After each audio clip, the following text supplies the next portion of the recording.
જય દ્વારકાધીશ મિત્રો, સ્વાગત છે તમારું મારા આજના એક નવા મિની બ્લોગમાં। આજે તો જોરદાર પવન હતો સવારનું વાતાવરણ એવું હતું કે વાત જ ના પૂછો। આ પાનખર ઋતુમાં સૌથી મોટો પ્રોબ્લેમ એ કે એકવાર વારી લઈએ તો પાંદડા પાછા ખરે। આજે મસ્ત ઠંડો પવન આવતો હતો અને મસ્ત હવા આવતી હતી, તો મને થયું કે ચાલ વાળ ખુલ્લા કરીને થોડી વાર મજા લો। પછી મેં પણ વાળ ખુલ્લા કરી નાખી। જેમાં મારા દાદી આવે એટલે મેં એને પણ બ્લોગમાં લઈ લીધા। અમે બંને વાતો કરતા હતા તો મેં એને ખબર નહોતી એમ બ્લોગમાં લઈ લીધા।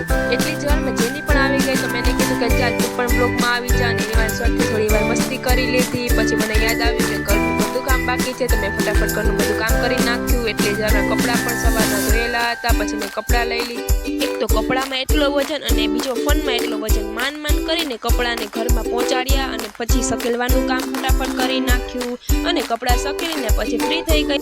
વિડીયો કેવો લાગ્યો નીચે જરૂરથી કમેન્ટ કરી દેજો। જો તમને વિડીયો ગમ્યો હોય તો લાઈક કરી દેજો। મોર મિની બ્લોગ જોવા માટે ચેનલને કરી દેજો સબસ્ક્રાઇબ। તો મળીએ કાલે કોઈ નવા મિની બ્લોગ સાથે, ત્યાં સુધી બધાને મારા હર હર મહાદેવ।